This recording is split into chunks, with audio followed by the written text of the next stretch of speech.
Assalamualaikum warahmatullahi wabarakatuh. Waalaikumsalam Bismillahirrahmanirrahim. warahmatullahi wabarakatuh. Alhamdulillahirabbil alamin. Wassalatu wassalamu ala asyrafil anbiya'i wal mursalin wa ala alihi wa ashabihi ajma'in, amma ba'du. Alhamdulillah, semoga kita semua dalam keadaan sehat walafiat. Mudah-mudahan seluruh amaliyah Ramadan kita hingga hari ini diterima oleh Allah Subhanahu wa taala. Dan mudah-mudahan kita semua akan diberikan oleh Allah taufik dan inayahnya sehingga kita dapat menyelesaikan Ramadan ini dengan sebaik-baiknya. Bapak Ibu para jamaah Majelis Kamisan Mutiara Al-Kahfi yang dirahmati oleh Allah Subhanahu wa taala, kita akan lanjutkan tadabbur surat Al-Kahfi. Berikut ini adalah surat Al-Kahfi ayat 100 sampai insyaallah 106. Di mana sebelum ayat ini ya Allah bercerita atau menceritakan kepada kita bagaimana Zulkarnain telah berhasil membangun suatu tembok pembatas yang diminta oleh suatu kaum yang ditemuinya agar terhindar dari ancaman yang berasal dari dua kaum yang bernama Ya'juj dan Ma'juj. Nah, di situ kemudian Zulkarnain mengingatkan bahwa pada saatnya nanti ini akan runtuh, akan rubuh, dan maka Ya'juj dan Ma'juj itu akan keluar dari tembok itu dan membuat kerusakan di muka bumi ini. Nah, lalu dijelaskan pula bahwa setelah itu sampai menjelang kiamat dan ditiupnya kembali trompet yang kedua, ya, di mana makhluk-makhluk Allah akan dibangkitkan termasuk Ya'juj dan Ma'juj. Jadi ayat terakhir yang kita bahas sebelum ini atau sebelum ayat 100 ini nanti adalah menyebutkan tentang peniupan sangkakala ya, yang kedua kalinya, ya, di mana semua makhluk akan dibangkitkan termasuk Ya'juj dan Ma'juj.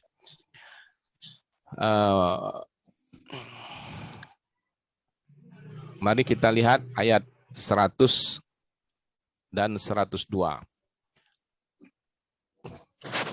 Bismillahirrahmanirrahim. Wa arabna jahannama yawma idzil lil kafirina arada alladzina kanat a'yunuhum fi ghita'in an dzikri wa kanu la yastati'una sam'a. Ayat ini menguraikan apa yang akan terjadi setelah peniupan trompet yang kedua itu. Tetapi bukan hanya tentang Zulkarnain dan bukan juga tentang Ya'juj dan Ma'juj saja, tapi juga menyangkut keadaan semua orang-orang kafir ya yang ingkar kepada Allah. Jadi ini akan menggambarkan bagaimana kondisi keadaan orang-orang kafir ketika mereka kemudian dibangkitkan setelah trompet yang kedua itu. Ya. Dan kami nampakkan jahanam pada hari itu kepada orang-orang kafir dengan jelas. Yaitu orang-orang yang matanya dalam keadaan tertutup dari memperhatikan tanda-tanda kebesaranku. Dan adalah mereka tidak sanggup mendengar, bukan hanya matanya yang tertutup, tetapi juga mereka telinganya juga tidak berfungsi atau tersumbat. Jadi ayat ini menyatakan bahwa Allah pasti akan memasukkan orang-orang kafir itu ke dalam neraka dan menampakkan neraka itu terlebih dahulu dengan penampakan yang jelas gitu. Artinya itu sebagai hukuman juga bagi mereka sebelum mereka masuk ke dalam neraka itu, Allah tunjukkan neraka itu. ya, dan saking jelasnya itu membuat mereka ketakutan. Itu yang terjadi. Kemudian ayat berikutnya dijelaskan bagaimana keadaan orang-orang kafir itu ketika mereka hidup di dunia. Jadi orang-orang kafir itu ketika mereka masih hidup di dunia, maka mata mereka tertutup, ya, tidak mau memperhatikan atau mentafakuri tanda-tanda kebesaran Allah. Jadi matanya itu tidak digunakan dalam arti pikiran dan hatinya, ya, tidak digunakannya untuk merenungkan, ya, tanda-tanda kekuasaan Allah, sehingga dia beriman, tunduk dan menjalankan perintah-perintah Allah. Dan juga digambarkan di sini bahwa mereka juga tidak sanggup mendengar, dalam arti mereka tidak mau atau tidak suka, ya, mendengarkan ayat-ayat Allah, sehingga seolah-olah telinga mereka itu tidak berfungsi atau tersumbat. Jadi ini yang digambarkan tentang orang-orang kafir itu. Jadi orang-orang yang tidak beriman kepada Allah atau ingkar kepada Allah di hari kiamat, kondisi pertama yang mereka alami setelah dibangkitkan adalah mereka akan merasa ketakutan, ya, di mana mereka akan ditunjukkan oleh Allah jahanam atau neraka yang akan menjadi tempat tinggal mereka. Nah, selanjutnya pada ayat berikutnya nanti kita akan melihat bahwa selain mereka diperlihatkan neraka jahanam, orang-orang kafir itu mereka juga dikecam, ya, mereka dikecam, dihujatlah kira-kira, dan itu semakin membuat mereka ketakutan, ya, merasa ketakutan karena selain ancaman neraka, sebelum itu mereka terus-terusan dikecam oleh malaikat-malaikat Allah yang menunjukkan kemurkaannya terhadap orang-orang kafir itu. Nah, ini digambarkan di dalam ayat yang berikutnya. Ya, dalam ayat berikutnya dijelaskan afahasibal ladzina kafaru ayyattakhidhu ibadi min duni auliya. Inna a'tadna jahannama lil kafirina nuzula. Maka apakah orang-orang kafir itu menyangka bahwa mereka dapat mengambil hamba-hambaku menjadi penolong selain aku? Sesungguhnya kami telah menyediakan neraka jahanam, tempat tinggal bagi orang-orang kafir. Ya, jadi apakah orang-orang kafir itu menyangka mereka bisa mengambil hamba-hambaku? Artinya menjadikan hamba-hamba Allah, makhluk Allah, menjadi penolong selain Allah. Jadi mereka melakukan kemusyrikan. Kekufuran mereka itu menyekutukan Allah dengan mengangkat atau menjadikan hamba-hamba Allah sebagai Tuhan mereka. Nah, misalnya seperti menjadikan Isa bin Maryam sebagai Tuhan, Uzair, ya, sebagai Tuhan yang dilakukan oleh orang-orang Yahudi, atau malaikat-malaikat yang mereka jadikan sebagai Tuhan. Itu yang dilakukan oleh orang-orang jahiliyah. Nah, mengapa mereka melakukan itu? Karena mereka menyangka dengan itulah mereka menjadi dapat ditolong dan bisa dibantu sehingga akan selamat dari siksa neraka. Jadi disinilah kecaman itu terjadi ketika mereka dihujat, kenapa kalian menjadikan hamba-hamba Allah sendiri sebagai penolong selain Allah? Padahal hamba-hamba itu tidak tahu menau dengan apa yang mereka lakukan. Jadi orang-orang Nasrani, orang-orang Yahudi yang menjadikan Isa bin Maryam sebagai Tuhan, Uzair sebagai Tuhan, itu pada hakikatnya tidak tahu menau dengan itu. Gitu. Kenapa tiba-tiba kalian jadikan sebagai penolong? Dan itulah yang membuat mereka semakin tersudut, ya, semakin terpojok ketika di saat mereka sudah menuju neraka jahanam, ditunjukkan neraka, mereka disebutkan kesalahan-kesalahannya. Dan itu tentu membuat kita tidak nyaman lah.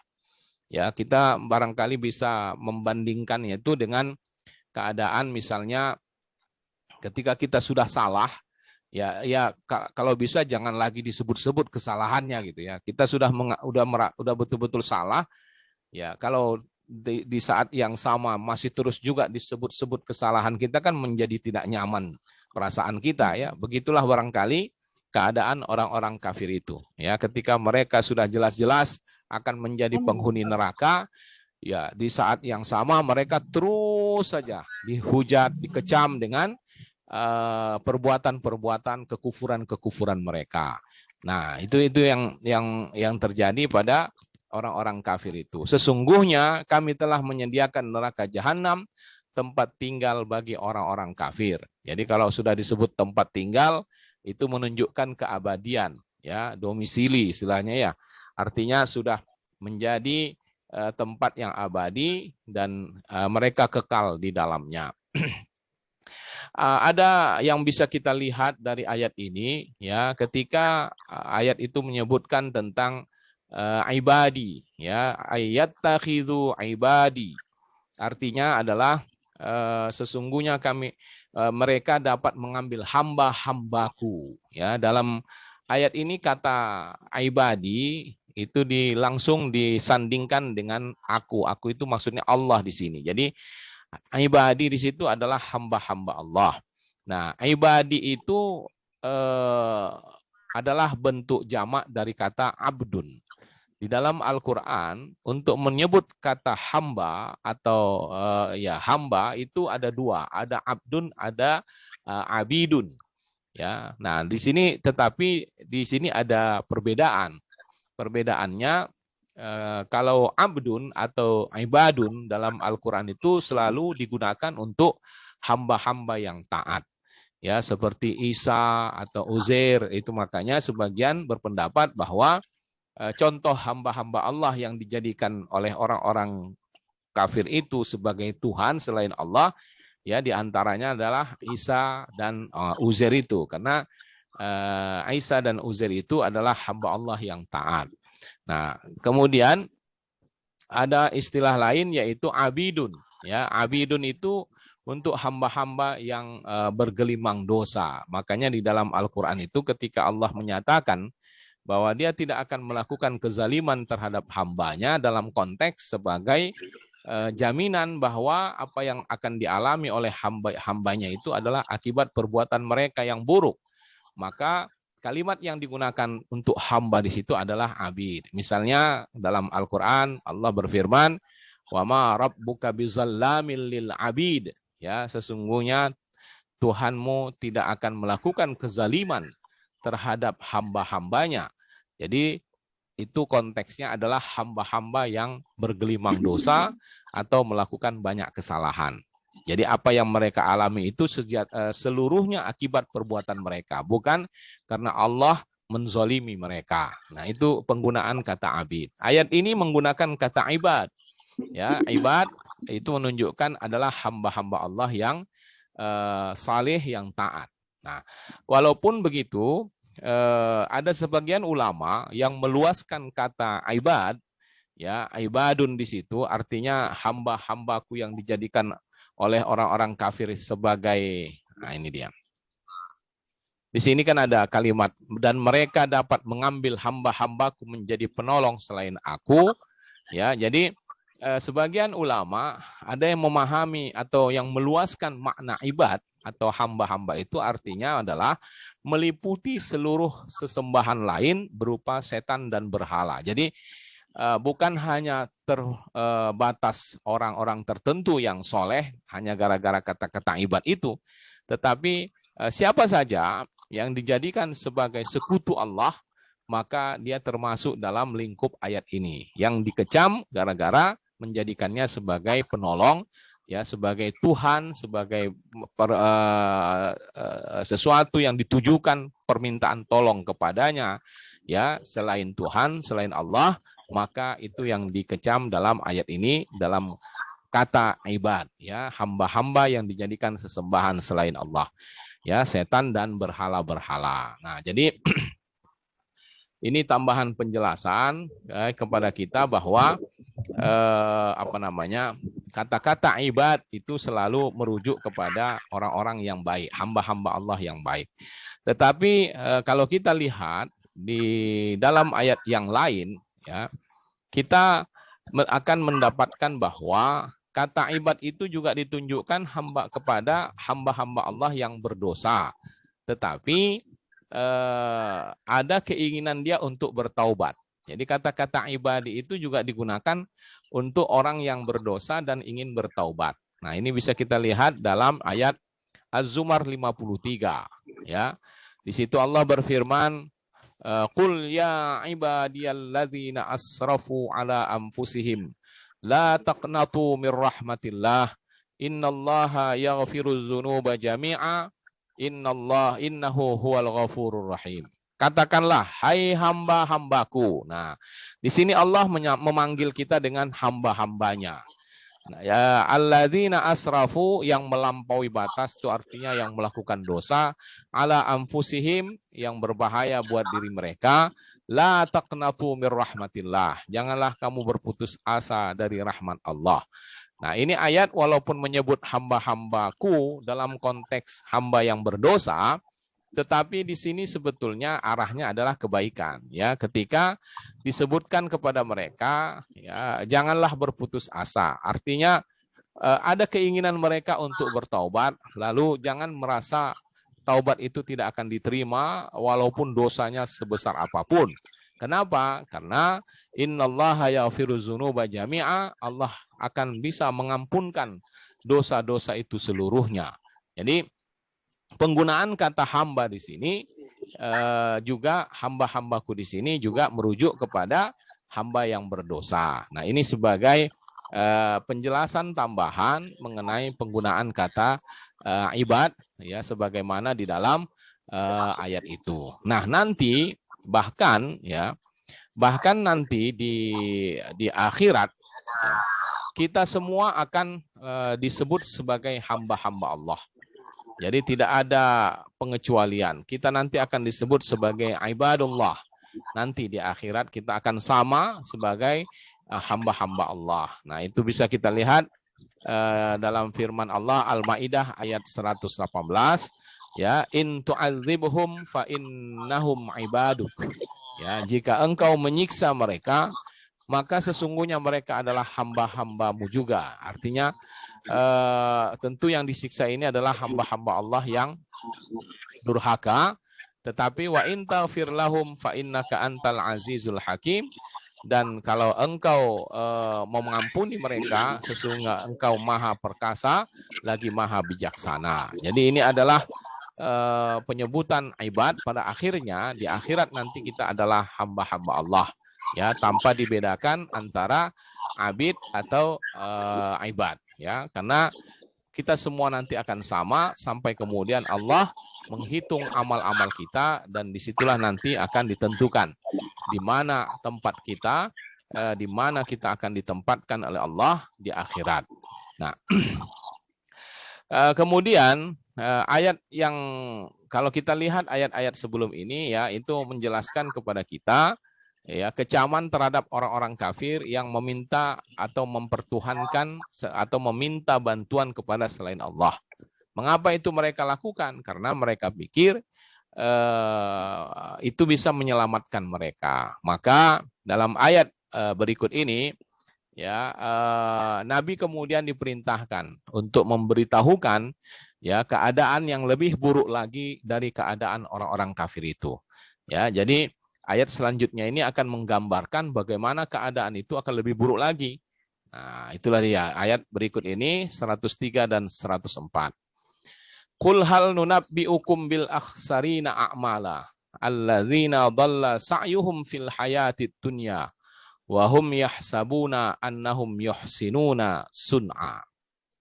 Artinya, katakanlah, apakah akan kami beritahukan kepadamu tentang orang-orang yang paling merugi perbuatannya, yaitu orang-orang yang telah sia-sia perbuatannya dalam kehidupan dunia, sedangkan mereka menyangka bahwa mereka telah berbuat sebaik-baiknya. Ada beberapa hal Bapak Ibu para jamaah sekalian, yang bisa kita jelaskan dari ayat ini, ya, yang pertama bahwa orang-orang yang tidak beriman kepada Allah, ya, itu akan sia-sialah semua yang mereka lakukan. Di hari kiamat nanti tidak akan bernilai di sisi Allah.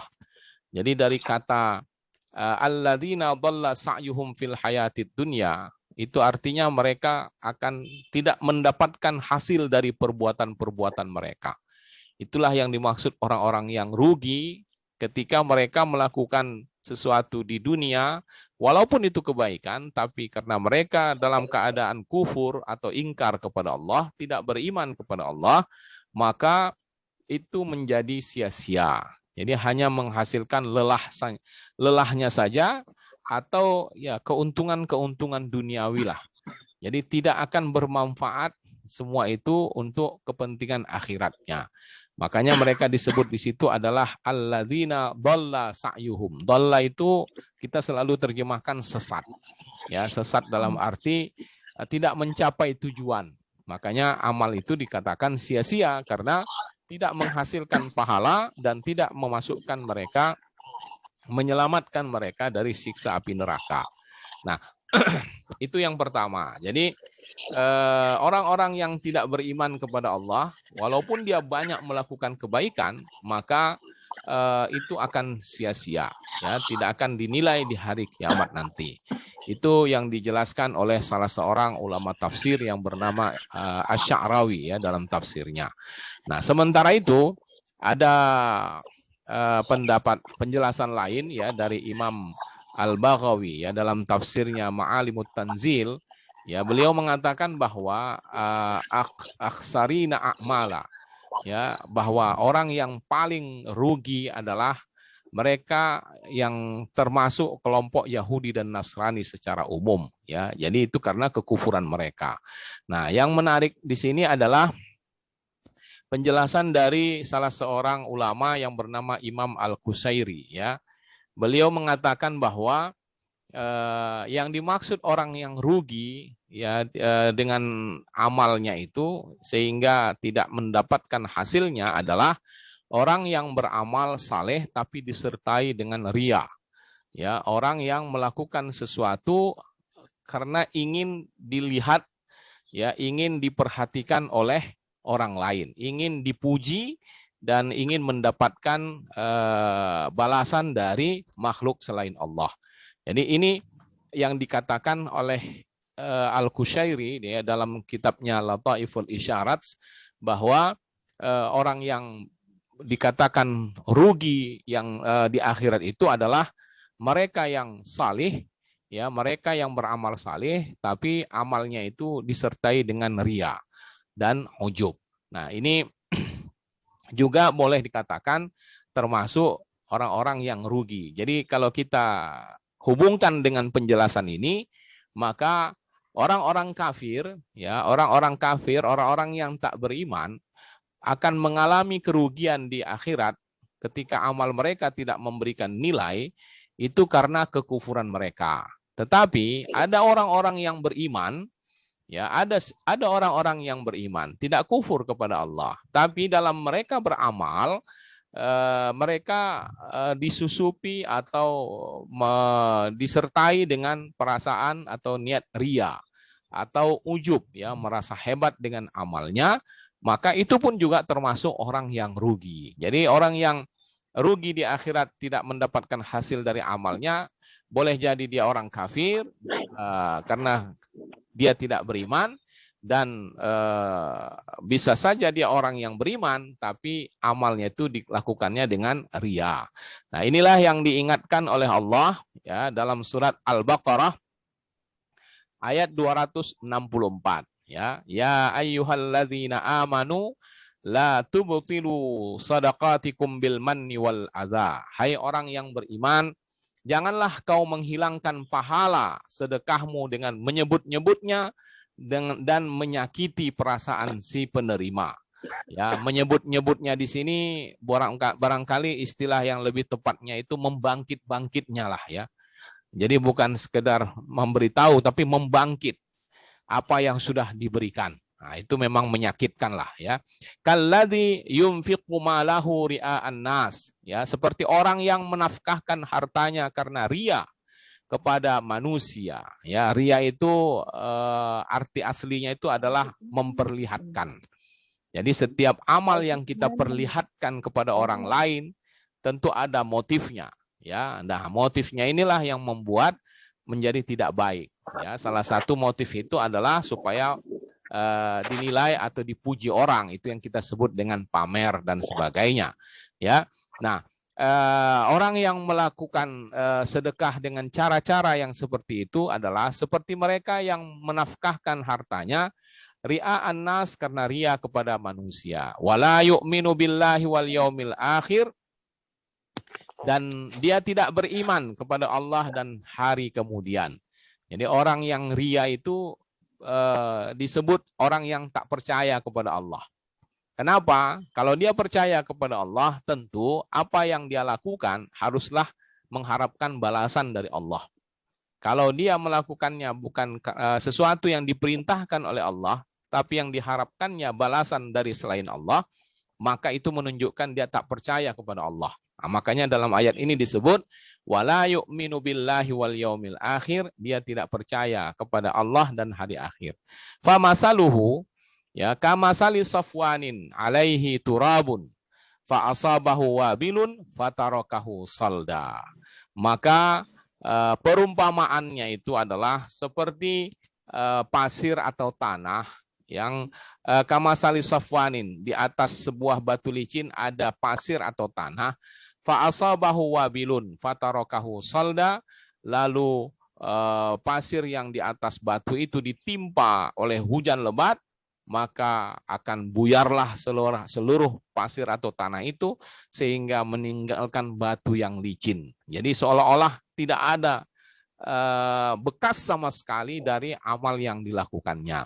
La yaqdiruna ala syai'im mimma kasabu, ya, mereka tidak memiliki kemampuan, ya, atas apa yang mereka telah kerjakan. Ya, artinya sia-sialah amal itu karena mereka tidak menguasai atau tidak mendapatkan apa-apa dari apa yang sudah mereka kerjakan.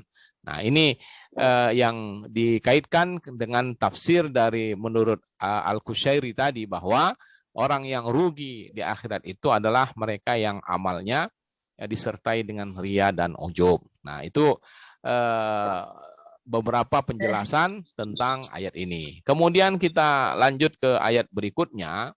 Ya, ayat berikutnya itu menjelaskan tentang siapa orang-orang yang merugi dan menyangka berbahagia dengan amalnya. Ya, jadi ayat berikut, ulaikal ladzina kafaru bi ayati rabbihim wa liqa'ihi fahabitat a'maluhum falanuqimu lahum yaumal qiyamati wazna. Dzalika jazaohum jahannamu bima kafaru wattakhadhu ayati wa rusuli huzwa. Artinya mereka itu adalah orang-orang yang telah kufur terhadap ayat-ayat Tuhan mereka dan kufur terhadap perjumpaan dengan Tuhan mereka, dengan Dia, ya, dengan Allah maksudnya. Maka hapuslah amal-amal mereka, amalan-amalan mereka akan sia-sia dan kami tidak mengadakan suatu penilaian bagi amalan mereka pada hari kiamat. Demikianlah balasan mereka itu neraka jahanam, disebabkan kekafiran mereka dan disebabkan mereka menjadikan ayat-ayatku sebagai olok-olok.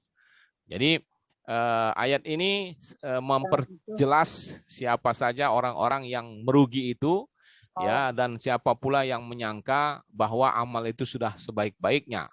Nah, mereka adalah orang-orang yang telah kufur terhadap ayat-ayat Allah.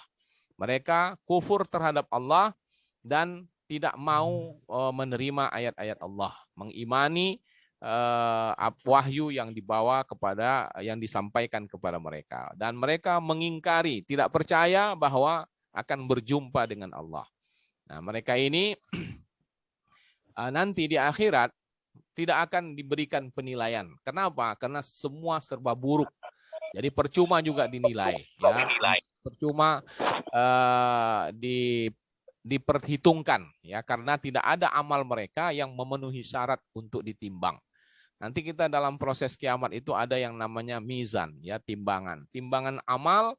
Nah, sedangkan orang-orang kafir ini disebutkan dalam ayat ini tidak akan ada penimbangan amal bagi mereka. Kenapa? Karena boleh jadi tidak ada amal mereka yang memenuhi syarat untuk ditimbang, atau saking banyaknya keburukan itu ya, sehingga mereka sudah sangat jelaslah ringan timbangan amal kebaikannya. Jadi kalau orang-orang yang sudah jelas-jelas pasti buruk lah atau sudah ingkar kepada Allah, jadi percuma saja ditimbang karena sudah jelas gitu. Makanya nggak usah ditimbang lah. Kira-kira begitu maksud ayat ini. Jadi tidak akan dilakukan penilaian lagi karena sudah jelas bahwa mereka itu akan menjadi penghuni neraka jahanam. Maka disebutkan dalam ayat ini, demikianlah balasan mereka itu neraka jahanam. Disebabkan kekafiran dan disebabkan mereka menjadikan ayat-ayatku sebagai dan rasul-rasulku sebagai olok-olok. Jadi mereka mengejek, ya mereka bukan hanya menolak, menerima menerima ayat-ayat Allah, tapi mereka mengejeknya, ya melecehkannya, menganggapnya itu hanyalah sebagai mantra atau sebagai karangan dari Nabi sendiri, ya. Jadi itu merupakan bentuk olok-olok mereka. Begitu juga rasul-rasul yang diutus kepada mereka, kepada Nabi, kepada orang-orang kafir Quraisy, misalnya Nabi Muhammad, mereka ejek, ya mereka permalukan dan sebagainya. Dan inilah akibatnya di dalam ayat ini disebut bahwa mereka itu akan menjadi penghuni neraka jahanam. Nauzubillahi min zalik. Mudah-mudahan kita terhindar dari ini. Nah, ada bagian-bagian ayat ini yang perlu kita lihat, ya, seperti fala nuqimu lahum yaumal qiyamati wazna, ya. Dalam ayat ini coba kita lihat ayatnya selengkapnya ini. Ulaikal ladzina kafaru bi ayati rabbihim wa liqa'ihi fahabitat a'maluhum fala nuqimu lahum yaumal qiyamati wazna. Dalam ayat ini ada kalimat fala nuqimu lahum yaumal qiyamati wazna, ya, artinya dan kami tidak mengadakan suatu penilaian bagi amalan mereka pada hari kiamat. Di sini ada 3 pengertian. Kita kutipkan penjelasan dari Imam Fakhrur Razi, ya, dalam tafsirnya Mafatihul Ghaib. Ada 3 penjelasan di sini tentang ayat ini, tentang bahwa Allah tidak memberikan penilaian dari amal mereka. Yang pertama, maksudnya adalah anna nazdari bihim walaysa lahum indana waznun wa miqdarun. Artinya mereka akan dihinakan oleh Allah. Ya, saking hinanya, jadi maksud Allah tidak memberikan penilaian lagi menunjukkan mereka itu hina sekali. Nah, itulah akibat kekufuran itu. Walaysa lahum indana waznun wa miqdarun, sehingga mereka tidak ada bagi kami mereka itu tidak perlu dinilai, tidak ada ukuran, tidak ada timbangan buat mereka lagi, gitu ya. Itu bentuk penghinaan. Kalau kita misalnya memberikan sesuatu dalam sebuah perlombaan, kalau ada yang sudah tak perlu dinilai lagi, itu boleh jadi karena saking bagusnya atau saking buruknya, ya. Jadi orang-orang kafir itu tidak perlu dinilai lagi karena saking buruknya, menunjukkan hinanya mereka. Kemudian yang kedua, ada penjelasan bahwa yang dimaksud adalah la nuqimu lahum mizanan. Ya, mereka tidak akan tidak mengalami proses mizan. Ya, jadi kalau nanti setiap makhluk Allah, ya hamba-hamba Allah termasuk kita, akan mengalami proses mizan. Nah, dalam penjelasan ini mereka tidak akan mengalami itu. Jadi mereka tidak perlu ditimbang. Li'annal mizana innama yudha'u li ahlil hasanati was sayyi'at minal muwahhidin. Kenapa? Karena proses mizan, timbangan amal di akhirat itu adalah untuk orang-orang yang melakukan kebaikan dan keburukan. Jadi ada yang akan dilihat mana lebih ringan dan beratnya. Ya, dari kalangan al-muwahhidin, orang-orang yang beriman atau ahli tauhid, yang bukan kafir, yang bukan tidak beriman. untuk membedakan litamyizi miqdari ta'ati wa miqdari sayyiat. Kenapa mesti ditimbang? Supaya bisa dilihat mana yang lebih banyak, apakah kebaikannya atau keburukannya. Nah, itu dijelaskan dalam Al-Qur'an, fa amman man saqulat mawazinuhu fahuwa fi 'aisyatir radiyah. Siapa yang amal kebaikannya, timbangannya lebih berat, maka dia akan masuk surga. Ya, wa amma man khafat, sedangkan yang ringan itu masuk neraka. Nah, itu ditujukan untuk orang yang ahli tauhid, artinya orang yang bukan kafir. Sedangkan orang yang kafir tidak akan mengalami proses itu. Kenapa? Karena memang tidak ada kebaikan pada diri mereka di akhirat, sehingga tidak ada yang perlu ditimbang. Itu pendapat yang kedua, penjelasan yang kedua. Kemudian ada lagi yang menjelaskannya seperti ini, ya. Inna man ghalabat ma'asihi sara ma fi fi'lihi minat ta'ati ka'allam yakun fala yadkhulu fil wazni syai'um min ta'atih. Bahwa siapa yang melakukan yang kemaksiatannya lebih banyak daripada ketaatannya, itu seolah-olah dia tak pernah melakukan ketaatan, gitu. Sehingga dengan begitu dia tak perlu lagi ditimbang karena sudah jelas posisinya. Pasti akan ringanlah amal kebajikannya. Jadi begitu pengertian dari ayat ini. Jadi ada 3 pengertiannya. Pertama, bahwa itu sebagai bentuk penghinaan sehingga tidak dinilai lagi. Yang kedua, dijelaskan bahwa tidak dinilai itu karena mereka tidak termasuk orang yang mengikuti penilaian, proses penilaian. Jadi mereka tidak sebagai orang-orang yang akan mengalami proses mizan. Kemudian yang kedua, walaupun mereka melakukan kebaikan, tapi karena kemaksiatannya, keburukannya lebih banyak, maka mereka dianggap tak pernah melakukan kebaikan. Ya, salah satu keburukan yang paling besar itu adalah kekufuran itu sendiri. Maka mereka tidak akan mengalami proses mizan. Makanya ayat itu mengatakan, fala nuqimu lahum yaumal qiyamati wazna. Kami tidak mengadakan suatu penilaian bagi amalan mereka pada hari kiamat. Artinya mereka tidak akan ditimbang lagi amalnya, saking jelasnya di mana posisi mereka. Baik, kemudian dalam ayat ini kita bisa lihat, ya, beberapa hal lagi. Misalnya apakah orang kafir itu akan mengalami proses hisab di akhirat. Nah, ini kalau tadi disebutkan mizan, walaupun mizan itu adalah salah satu proses yang akan kita lewati di akhirat, ya. Nanti kan ketika kita berkumpul di mahsyar, kita akan dihisab. Nah, setelah dihitung lalu ditimbang. Itulah tadi mizan. Nah, apakah orang-orang kafir juga mengalami proses hisab itu sendiri? Nah, ini ada 2 pendapat, ya. Apakah amal-amal mereka juga akan diperhitungkan? Ini ada 2 pendapat. Yang pendapat pertama mengatakan mereka tetap mengalami hisab itu. Jadi mereka tetap akan diperhitungkan amalnya. Mana catatan amalnya itu akan diperhitungkan.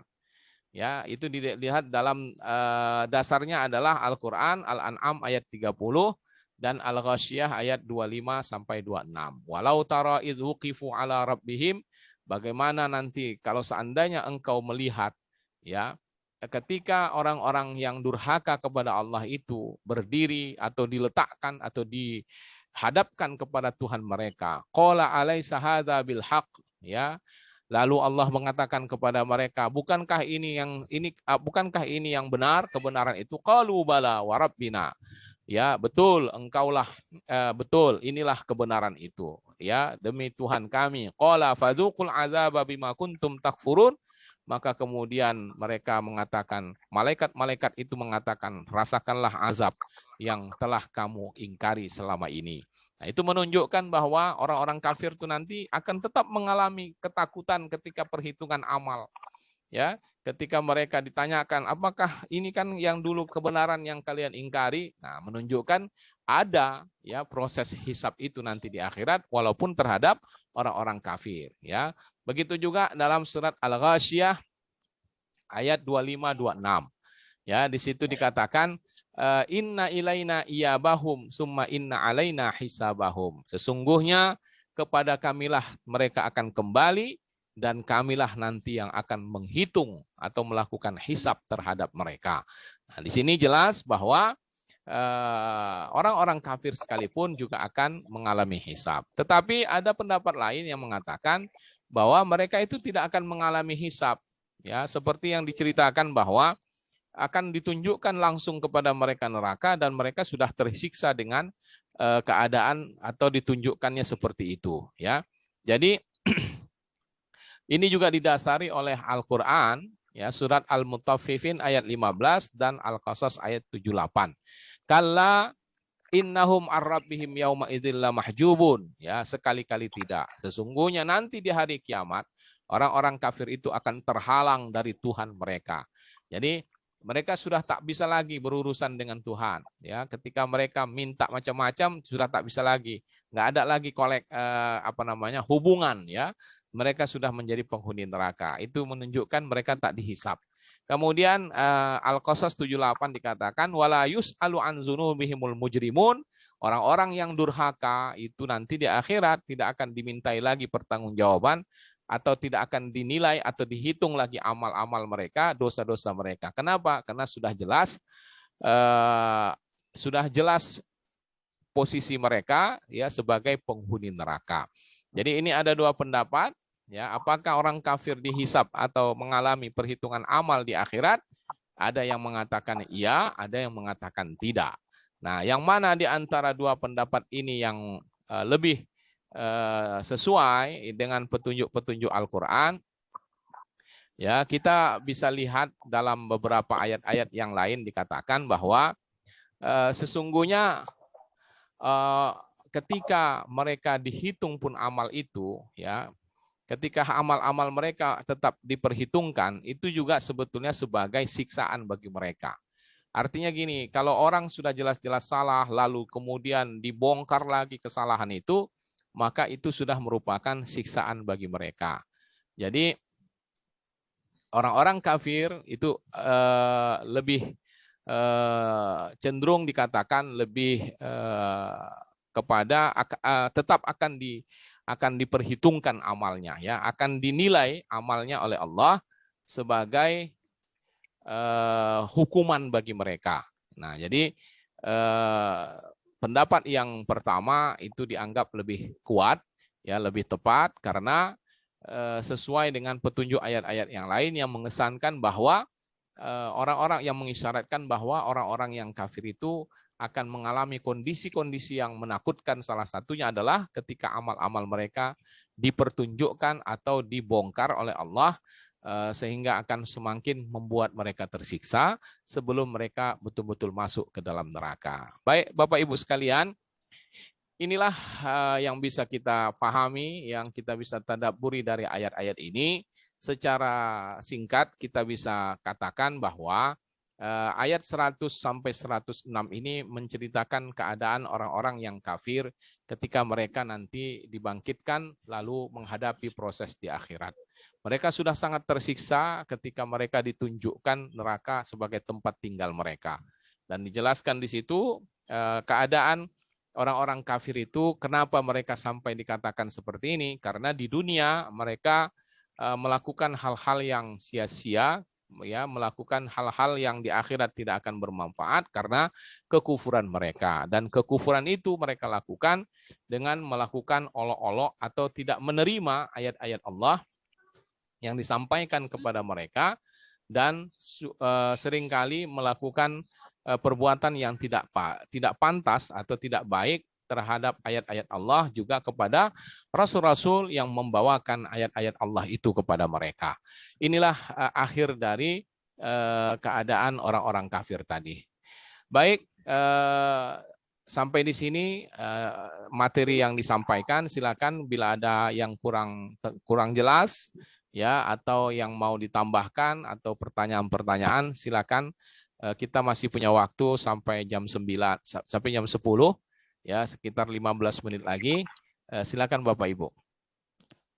Saya Ustaz. Assalamualaikum Ustaz. Waalaikumsalam. Mohon izin Pak Ustaz. Silakan Pak. Sedikit bertanya. Ini mungkin pertanyaannya mengulang-ulang, cuman saya ingin memperjelas lagi. Oke. Orang yang beriman, ya, itu akan sia-sia amalannya, ya, bila terbesit rasa ria, oke, dan ujub. ini jujur saja sebagai manusia ya kita sudah menahan untuk tidak bersikap ria, tidak untuk menampak-nampakkan. Tapi di hati kita itu masih saja muncul gitu kan. Jadi mohon penjelasan bagaimana itu apa namanya menahan hati kita untuk tidak katakanlah membanggakan diri akan amalan-amalan kita. Demikian Ustaz. Baik. Satu lagi Ustaz. Oke. Satu lagi Ustaz. Ya. Perbedaan ria dan ujub Riyad, Ustaz. Ya, jadi yang pertama, bagaimana cara kita menahan diri atau menghindar dari sikap ria, ya. Ria itu berangkat dari kekurang yakinan kita terhadap amal yang kita kerjakan. Ya, kurangnya kita percaya terhadap apa yang kita lakukan. Itu yang pertama, bahwa ketika kita melakukan amal itu, seharusnya kita menyadari siapa yang menyuruh melakukan amal itu, maka ke dialah kita meminta balasan. Misalnya apa? Salat. Ya, salat itu kan yang menyuruh Allah dan hanya ditujukan kepada Allah.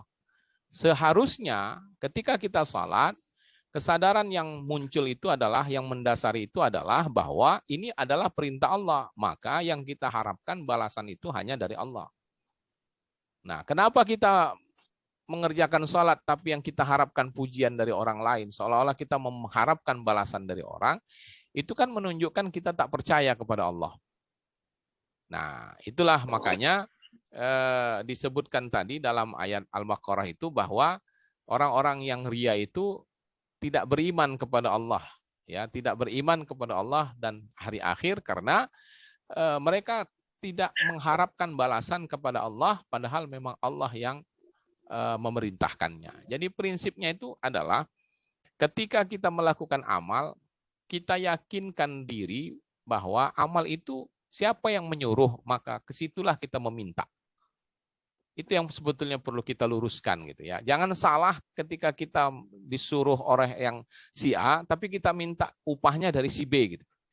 Ada seseorang yang disuruh untuk membantu membersihkan rumput-rumput di halaman rumahnya. Si A menyuruh si B menyuruh dia untuk membersihkan halaman rumahnya. Begitu si B selesai mengerjakannya, dia minta upahnya dari si C yang tak tahu menahu tentang itu. Tentu kan akan menjadi tidak nyambung gitu ya. Kemana prinsipnya kita, siapa yang memerintahkan, maka kesitulah kita meminta upah itu. Jadi itulah makanya Allah marah gitu ya dengan orang-orang yang ria.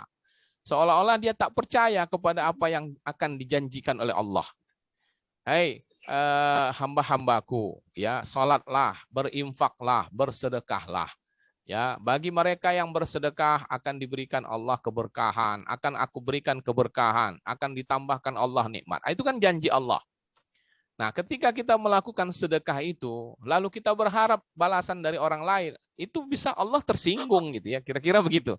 Loh, itulah kira-kira haruslah kita sadari itu supaya hati ini memang harus sepenuhnya ikhlas karena Allah.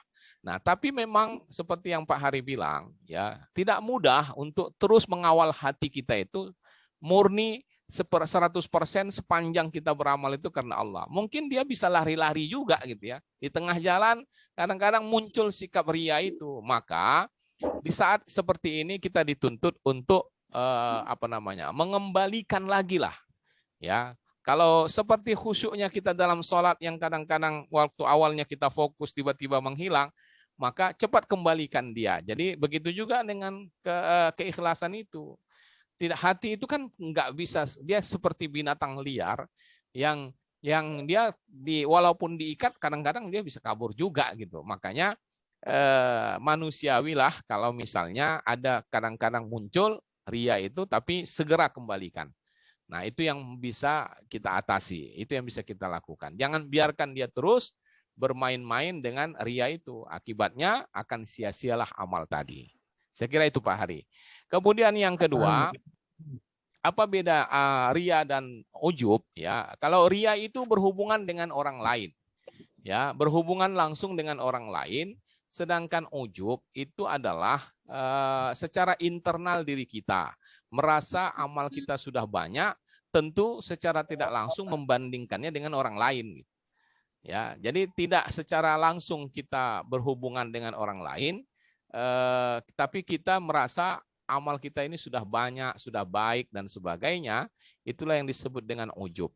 Makanya dalam ayat itu tadi dikatakan wa yahsabuna annahum yuhsinuna sun'a. Ya, mereka menyangka mereka sudah melakukan kebaikan. Nah, itu bentuk ujubnya.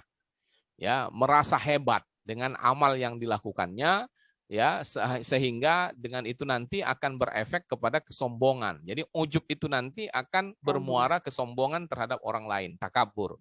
Ya, ujub itu adalah langkah awal menuju takabur. Makanya dari sebelum takabur orang pasti ujub dulu gitu. Makanya ujub pun dilarang, ya, supaya jangan sampai timbul sikap takabur. Nah, jadi ada orang yang merasa hebat dengan amalnya, dengan sholatnya sudah bagus lah. Ketika dia sebut bagus, pasti dia sudah bandingkan sama orang lain. Nah, disitulah persoalannya. Ya, disitulah dia salah, sehingga ujub itu dilarang. Begitu Pak Hari. Ya, terima kasih Ustaz. Sama-sama Pak. Baik, Ustaz. Silakan, siapa lagi? Bu Sri. Oh ya, silakan Bu Haji. Oke. Assalamualaikum warahmatullahi wabarakatuh. Waalaikumsalam warahmatullahi wabarakatuh. Nyambung itu. Mohon kiat-kiatnya agar kita terhindar dari kekufuran, Ustadz. Oke. Ya. Baik, terima kasih Ustadz. Terima kasih Bu. Jadi kekufuran ini adalah lawan dari iman. Jadi kalau kita beriman, maka insya Allah kita akan tidak disebut sebagai orang yang kufur. Tetapi kufur itu bisa bermakna lebih luas dari sekedar lawan dari iman. Jadi orang yang mukmin itu kan tidak kafir lagi. Berarti kita tidak kufur, tapi ada orang yang mukmin melakukan kekufuran. Iya kan? Nah, jadi kufur ada dua makna. Kufur sebagai lawan dari iman dan kufur sebagai salah satu bentuk kemaksiatan atau dosa-dosa yang kita lakukan. Itu juga disebut kufur. Misalnya di dalam Al-Quran, ayat ini sering kita baca. Wala in kafartum inna azabi lasyadid. Ya kan? Siapa yang kufur, maka ingatlah azabku sangat pedih. Kufur dimaksud di sini bukan tak beriman. Kufur di sini artinya orang yang tidak mensyukuri nikmat Allah.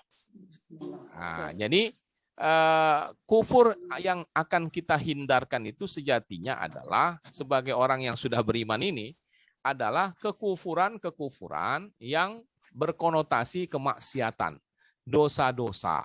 Jadi ketika kita melanggar perintah Allah dengan sengaja, ya, meninggalkan kewajiban dengan sengaja, itulah kekufuran kita. Nah, itu kenapa bisa terjadi? Ya, itu kan pertanyaannya. Kenapa sih ada orang yang beriman tapi melakukan kekufuran?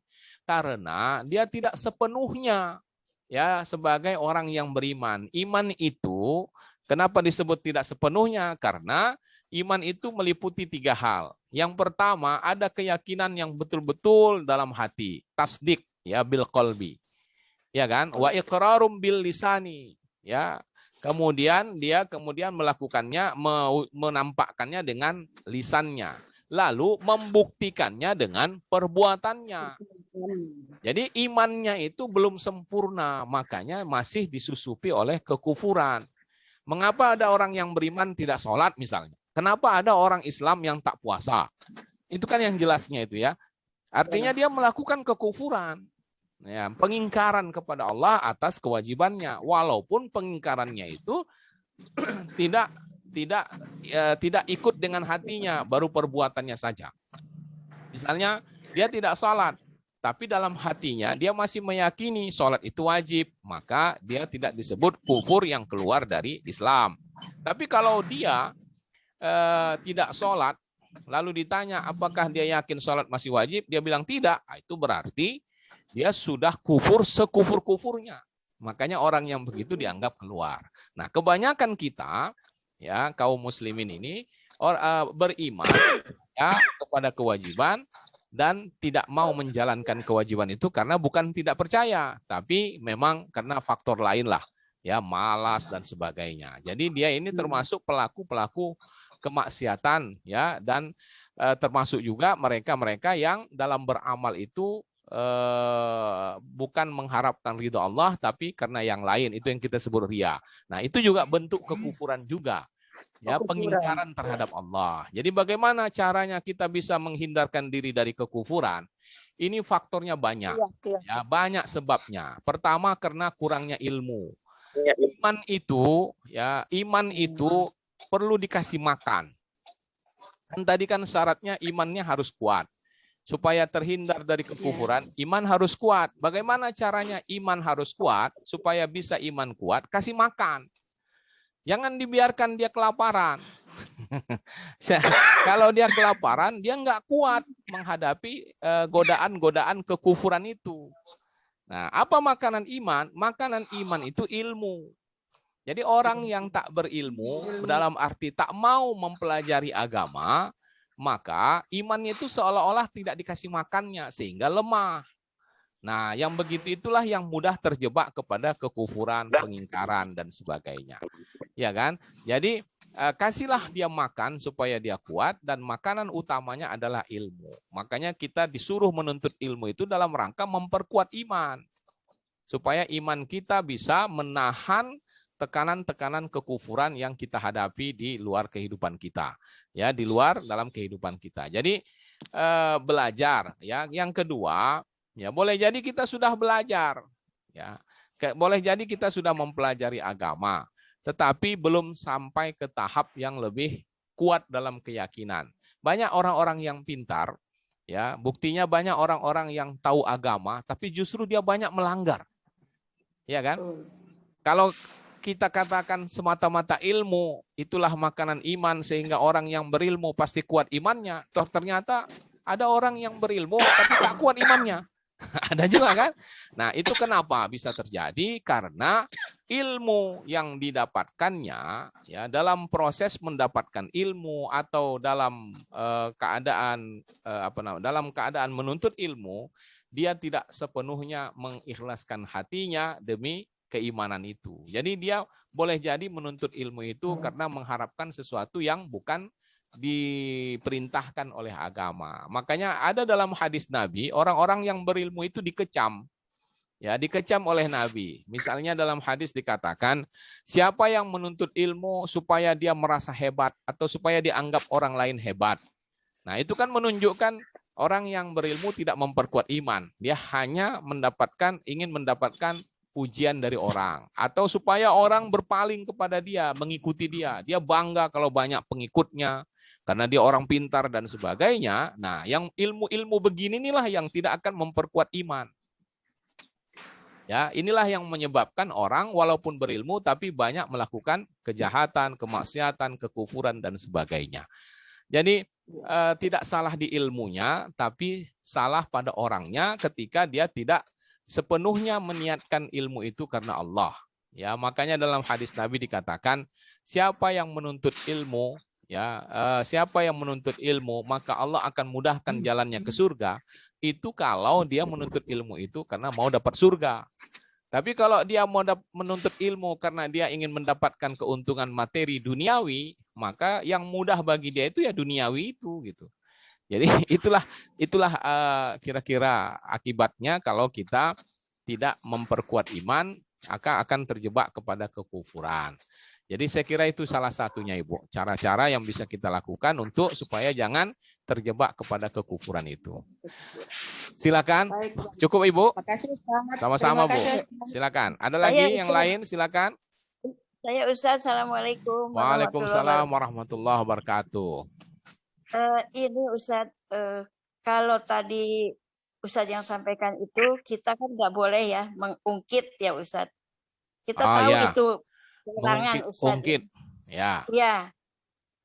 Kemudian kita ingin menyadarkan kepada orang itu supaya dia itu berhenti melakukan kemaksiatannya. Sehingga kita terpaksa mengungkit gitu Ustaz. Mengungkit apa yang sudah kita berikan gitu Ustaz. Itu boleh apa enggak Ustaz ya? Begitu. Ya, ada dua ada dua kepentingan ya, ada dua kepentingan yang perlu kita jaga di sini.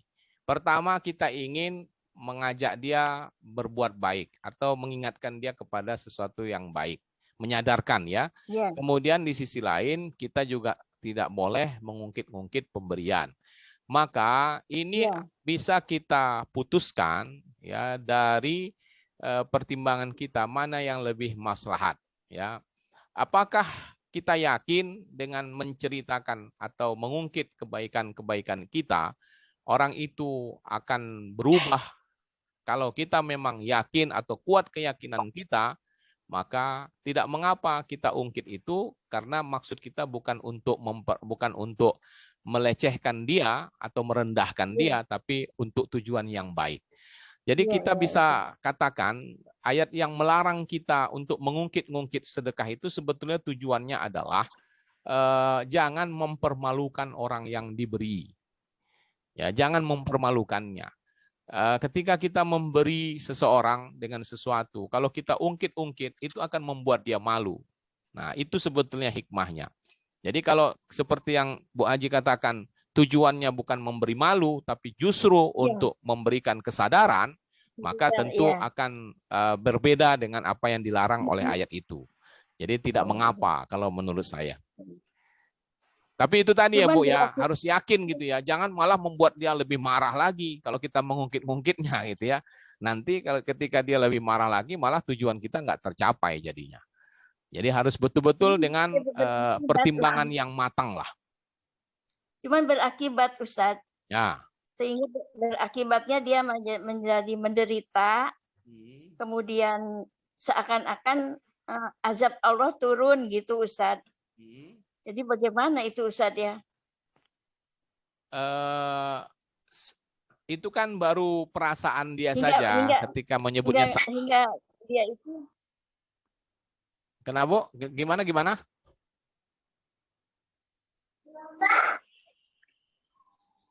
Ya, halo.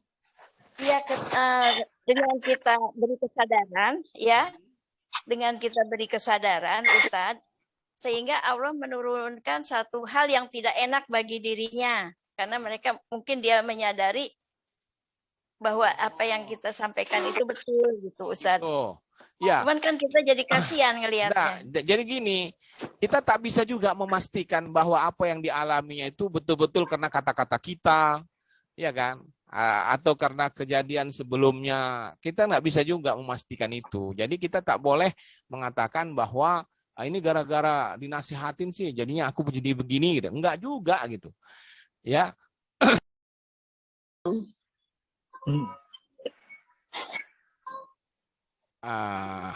Halo. Maaf Ibu, tadi hilang jaringannya. Iya, ya, jadi Iya, Ustaz. Maksud saya begini, kita tidak perlu risau ya dengan sikap dia atau dengan tudingan dia bahwa gara-gara kemarin diomongin begini jadinya aku mengalami hal ini. Itu tak bisa kita pastikan karena itu gitu. Jadi semua itu kan banyak penyebabnya. Apa yang kita lakukan? Halo. Ya, ini jaringan kita agak ada gangguan ini. Mohon maaf Ibu. Jadi kita tak bisa pastikan itu, maka kita tidak perlu risau dengan apa yang dia bilang. Ya, bahwa boleh jadi karena omongan kita atau tidak, itu juga ada yang bisa memastikannya. Jadi ya terserah orang itu saja bahwa kalau merasakan akibat buruk itu karena Allah aja. Ya, sebagai peringatan bagi dia. Itu aja. Ya, jadi jangan kita membuat jadi tak mau lagi menasihatin orang. Nanti gara-gara nasihat dari kita orang jadi celaka. Itu kesannya kayaknya kita nasihatnya hebat banget gitu ya.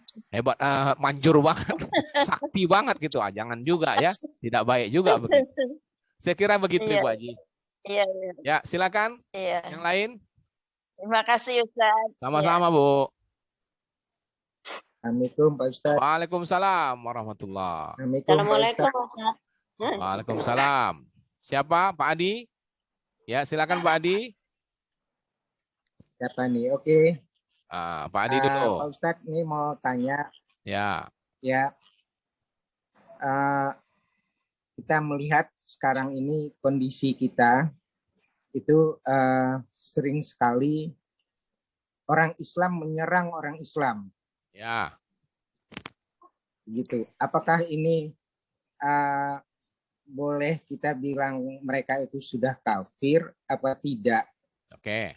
Dan banyak hal itu kita coba untuk menyadarkan, tapi orang-orang itu boleh dibilang udah sumum bukmun gitu loh, Bang. Udah buta tuli bisu, nggak bisa lagi dikasih tahu gitu.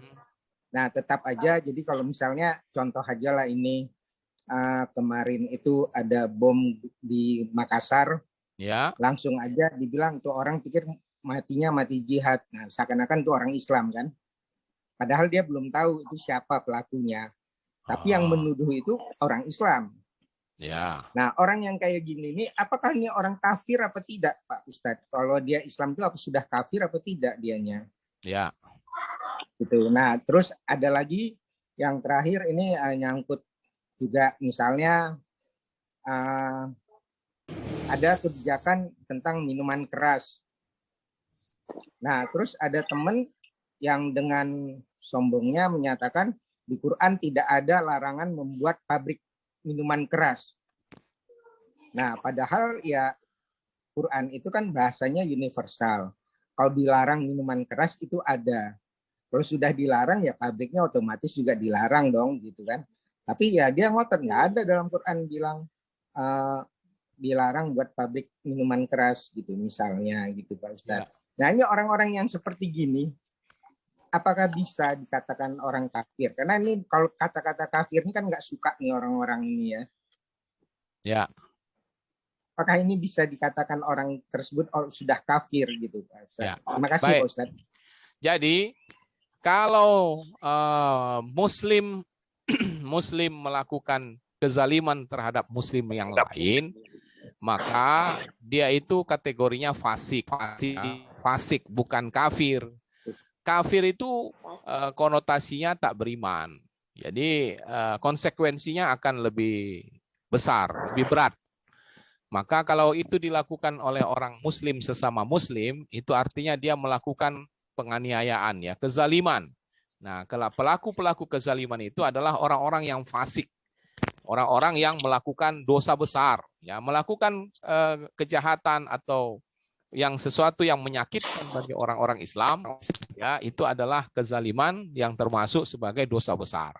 Dia harus taubat dan meminta dimaafkan dan sebagainya terhadap orang yang telah dia zalimi. Jadi kategorinya di situ, Pak, bukan kafir, ya, fasik.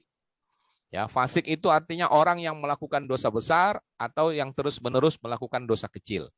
Jadi orang-orang yang melakukan kezaliman terhadap sesama Muslim, dia terkategori sebagai orang yang fasik. Nah, itu yang pertama. Yang kedua, tentang masalah contoh tentang kebijakan miras itu, ya. Betul dalam pandangan Bapak tadi bahwa tidak mungkinlah Al-Quran ketika mengharamkan berkenaan dengan miras menyebutkan seluruh hal yang terkait dengan miras. Kan cukup saja dilarangnya untuk minum. Maka itu kan berarti segala aktivitas yang berhubungan dengan miras tentunya secara nalar itu bisa dipahami dilarang. Jadi tidak mesti disebutkan di dalam Quran haram membuat pabriknya, haram bekerja di situ, haram. Itu nanti Quran tebal sekali. Yang segitu aja tak bisa kita baca, apalagi kalau mesti lebih tebal lagi gitu, ya. Jadi artinya ini kan cara berpikir yang terlalu menyederhanakan persoalan hanya untuk menutupi, ya, menutupi keburukan hati sebetulnya terhadap Quran gitu. Jadi bukan karena kecerdasan sebenarnya itu, tapi sebetulnya hanya untuk pelecehan. Ya, kalau itu berangkat dari hatinya, dia yakin Quran itu tak lengkap, dia yakin Quran itu sendiri tidak mengharamkan ini segala macam, itu bisa menyebabkan dia kufur. Ya. Tapi kalau itu berangkat dari kegenitan berpikir, itu namanya genit tuh mikirnya itu, ya. Kalau orang genit dia dalam berpikir itu, maka itu baru di tahap fasik lah. Ya, tidak sampai kepada kafir asal dia tidak meyakini kehalalan minuman keras tadi. Ya, jadi ketika Al-Quran melarang kita minum minuman keras, itu kan artinya segala aspek yang terkena dengan itu juga dilarang. Jadi tak perlu disebutkan secara detail. Nah, jadi orang-orang yang selalu mengambil argumen, cari alasan-alasan untuk membenarkan sesuatu yang jelas-jelas dilarang, kalau itu berangkat dari keyakinannya, maka itu dianggap sebagai kekufuran. Dan itu bisa mengeluarkannya dari Islam. Tapi kalau itu sekedar seperti tadi kegenitan berpikir, hanya untuk mengajak berdebat, hanya untuk menenangkan hatinya karena dia belum bisa meninggalkan miras barangkali, nah, itu masih dianggap fasik lah. Ya, seperti orang yang tidak sholat, kemudian dia beralasan kalau sholat itu kan sebetulnya nantilah kalau sudah tenang segala macam, itu tak sampai dikatakan kafir karena dia tidak sholat itu tidak disertai dengan keyakinan. Tapi kalau dia anggap sholat itu sudah tidak wajib, khamar itu halal, zina itu halal, judi itu halal, itu keyakinannya, itu namanya kafir. Itu namanya sudah kafir. Saya kira itu Pak Adi. Oke, terima kasih Pak. Sama-sama. Ada lagi? Silakan. Pak Irsal, apa kabar? Kabar baik. Alhamdulillah. Salam mami ibu ya.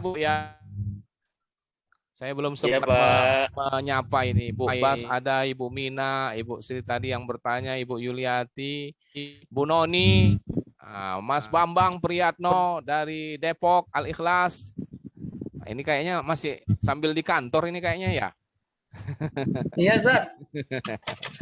Sehat Pak Hadi, Pak Samsul Hadi, Ibu Giran, ini yang iPhone nih, Ibu. Assalamualaikum Ustaz. Waalaikumsalam warahmatullahi. Ibu Titut, Bu Asmawati, Ibu Pak Doni. Pak Doni juga dari Cinere nih hadir. Bu Ratna Cinere, Hidayat, Bang Yayat. Ibu Marnias, Pak Sunarko, waalaikumsalam. Pak Narko, pasti ada Ibu juga ini barangkali ini. Ya, Ibu Sri Supriyanti, ya Bu Yusilar, Pak Jasman, terima kasih atas joinnya. Silakan, ada lagi pertanyaan? Assalamualaikum Ustaz. Waalaikumsalam warahmatullahi wabarakatuh. Silakan Bu. Ini Bu Bas. Ya, silakan Bu Bas. Kok bunyi berisik? Ya, terus Bu, terus saja. Nanti silakan. Ustaz, yang dimaksud kafir itu non muslim semuanya, apa yang zaman dulu cuman jahiliyah itu? Oh. Apa semua agama yang non muslim? Baik. Jadi kafir itu adalah orang yang tak beriman. Orang yang beriman itu berarti dia orang yang muslim, orang yang memeluk Islam. Maka yang bukan Islam sebutannya adalah kafir. Ya. Jadi kita ini kalau menurut saya kita ini perlu membedakan antara sebutan dengan panggilan. Ya. Sebutan dengan panggilan. Ada dua sebutan, yaitu kafir dan non muslim. Ya, dunal mukminin, ya, bukan orang iman, bukan orang yang beriman, atau yang disebut dengan non muslim. Nah, secara harfiah, ya, orang yang kafir itu adalah orang yang tidak Islam. Ya, itu sebutannya. Jadi orang-orang yang di luar Islam sebutannya itu adalah kafir. Tapi memanggilnya, ya panggilannya tak selalu dipanggil hai orang kafir gitu, tidak. Itu yang perlu kita bedakan. Ya.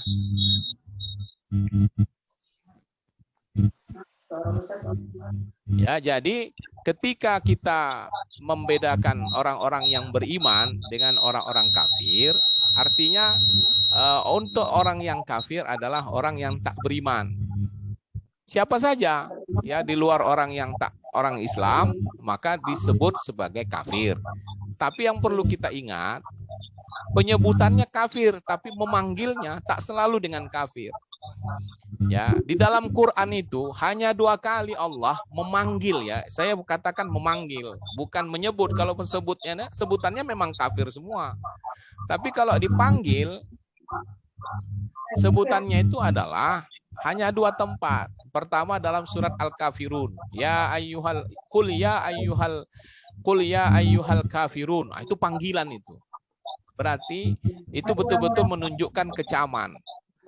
Nah, begitu juga dalam surat At-Tahrim, ya. Ya ayyuhalladzina kafaru, hai orang-orang kafir. Nah, itu panggilan. Jadi orang yang kafir itu tak selalu harus dipanggil dengan kafir, walaupun sebutannya tetap kafir gitu. Istilahnya kafir lah. Tapi ketika kita memanggil tak selalu dengan kafir, ya. Ini sebetulnya kita belajar dari Al-Qur'an. Allah memanggil orang-orang yang bermaksiat itu tak selalu hai orang-orang yang bermaksiat, tidak. Malah dipanggil juga orang-orang yang beriman gitu. Nah, jadi kalau secara prinsip memang ya yang non muslim itulah kafir. Tapi dan siapa saja yang non muslim itu disebut dengan kafir. Itu kafir yang dalam arti lawan dari iman. Nah, tadi ada yang istilah kafir untuk perbuatan yang dilarang. Ada perbuatan-perbuatan yang dilarang yang kalau kita lakukan disebut kekufuran. Misalnya begini, dalam hadis Nabi dikatakan, siapa yang meninggalkan sholat dengan sengaja, maka dia sudah kafir secara nyata. Nah, kafir di sini bukan berarti keluar dari Islam. Nah, kafir di sini adalah pelaku dosa besar. Jadi ada kalanya kafir itu lawan dari iman, ada kalanya kafir itu hanyalah bentuk dari lawan dari ketaatan. Orang yang tidak taat disebut kafir, orang yang tidak Islam pun disebut kafir. Jadi ada kalanya begitu. Itu penggunaan kafir dalam Quran. Saya kira itu Bu Haji. Zaman dulu, Ustaz, zaman dulu itu yang disebut kafir itu yang sekarang bermacam-macam agama apa cuma satu? Baik zaman dulu maupun zaman sekarang, kafir itu kategorinya begitu.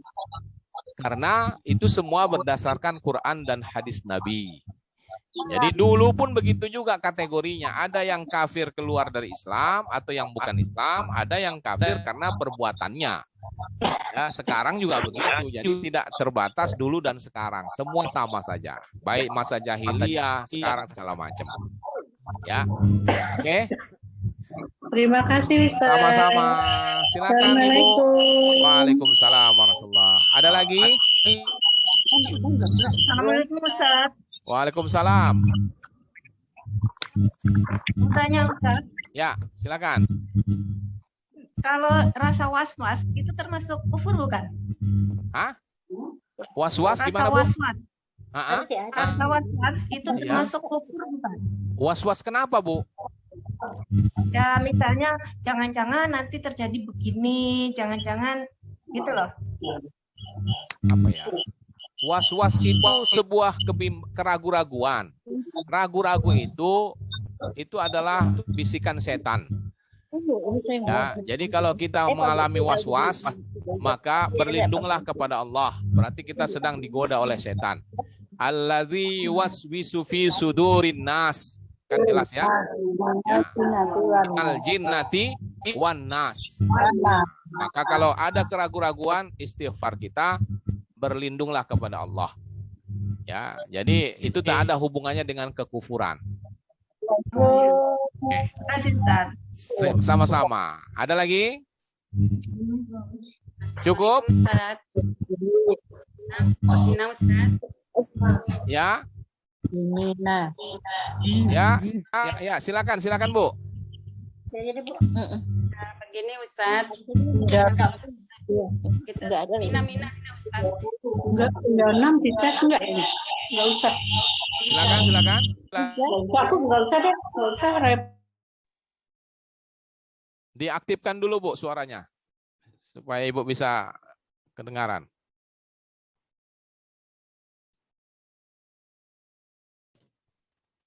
Ya, silakan. Ya, kalau kita sholat berjamaah, terus si imam itu kan membaca doa qunut. Nah, terus di pertengahan itu si imam berhenti, terus si makmum melanjutkan ayat itu dalam batin atau ikut berhenti atau bagaimana Ustadz? Kunut ya? Iya. Kalau kunut itu ada dua bagian. Kunut itu ada dua bagian. Ada bagian doa, ada bagian pujian. Nah, bagian doa kalau kita berjamaah itu yang kita amin-aminkan bersama imam itu. Allahumma hadina fiman hadait, amin. Wa afina fiman afait, amin. Wa tawallana fiman tawallait, amin. Wa barik lana fima a'tait, amin. Wa qina syarra ma qadait, amin. Nah, setelah itu sudah tak doa lagi isinya, itu pujian. Kalau pujian, maka tak ada lagi kita ngamin-ngaminin. Masing-masing kita yang harus baca sambungannya. Fa innaka taqdi wa la yuqda 'alaik wa innahu la ya'izzu man 'adait wa la yazillu man walait, dan seterusnya. Ya. Jadi ketika doa, bagian doa itu imam saja yang baca, kita ngaminin. Setelah itu kita masing-masing baca. Dan itu hukumnya sunnah. Jadi kalaupun kita diam saja, ya diam saja sambil menunggu imam selesai lalu dia ngajak rukuk, ngajak sujud, ya udah. Ikut aja, sah-sah saja sholatnya. Yang penting kita ikut kunut bersama imam. Saya mau katakan, kalau imam kunut, makmum wajib ikut kunut. Walaupun dia termasuk orang yang tak biasa kunut. Tapi karena dia berjamaah dengan imam yang kunut, dia wajib berkunut. Kalau tidak, batal sholat berjamaahnya. Ini yang perlu kita ingatkan. Kadang-kadang kan ada sebagian orang yang mentang-mentang dia tidak berkunut, ketika imam kunut, dia diam saja. Sebetulnya itu bertentangan dengan prinsip sholat berjamaah. Nah, sebaliknya juga begitu. Kalau kita biasa berkunut, tiba-tiba kita berjamaah dengan imam yang tidak berkunut, kita tak boleh kunut sendiri. Batal juga sholat kita gitu.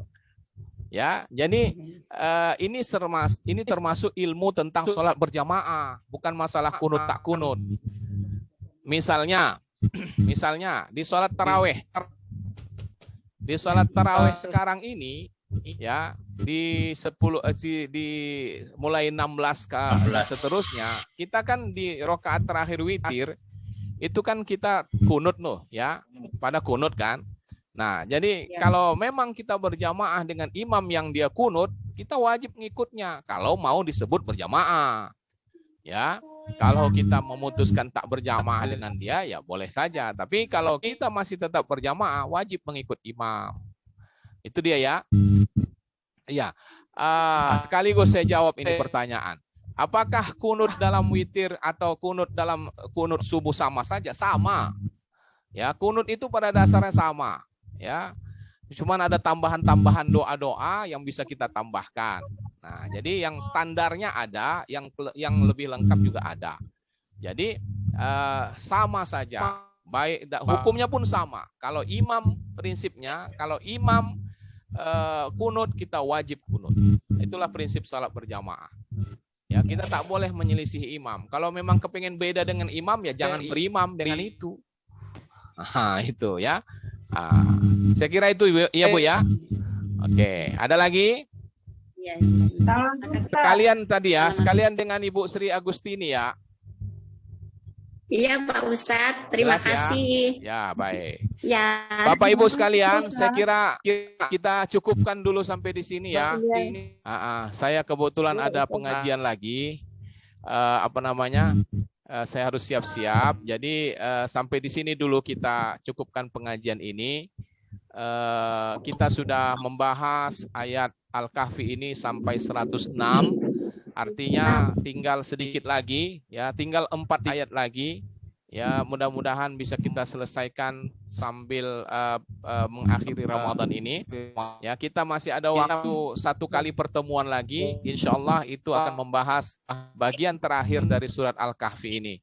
Alhamdulillah kita bisa selesaikan. Mudah-mudahan nanti Al-Kahfi dengan berakhirnya fase pengajian kita di bulan Ramadan ini. Ya.